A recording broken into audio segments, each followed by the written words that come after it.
Good morning, everybody. My name's Matt Bromley, and I'm a professional big wave surfer.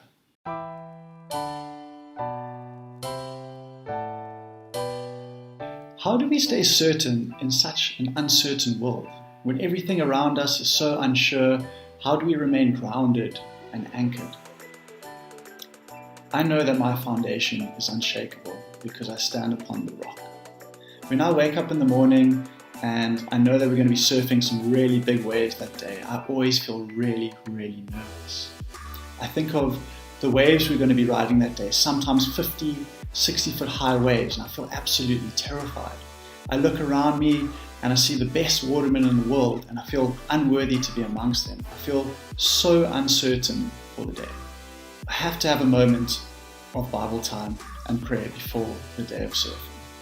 I always escape to my room, and as I open up my word and I start to read and pray and meditate, I start to feel all those feelings of uncertainty, the anxiety get washed away and get filled with joy and peace.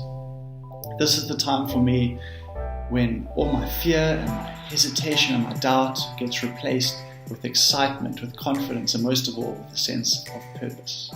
There's a photo of me standing on the rocks at a place called Jaws in Hawaii, which is probably the scariest wave in the world. And I'm about to paddle out to the biggest waves in my life.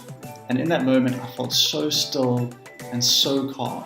I paddled out and I caught a wave that was by far the biggest wave in my life, close to 5 stories high.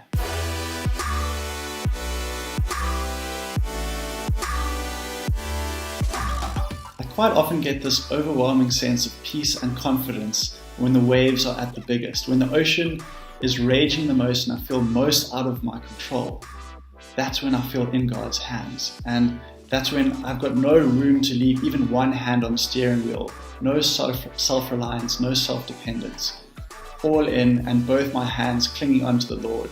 And in those moments when the ocean has been the biggest and the most scary, and I've got both my hands on the Lord, that is when I feel my greatest sense of purpose, my greatest sense of peace, and my greatest sense of certainty about the future. I just want to encourage us in these super uncertain times when we have no sense of control whatsoever of what the future holds. Let's find ourselves in God's hands, and let's find our certainty in His plans and His purposes for our future.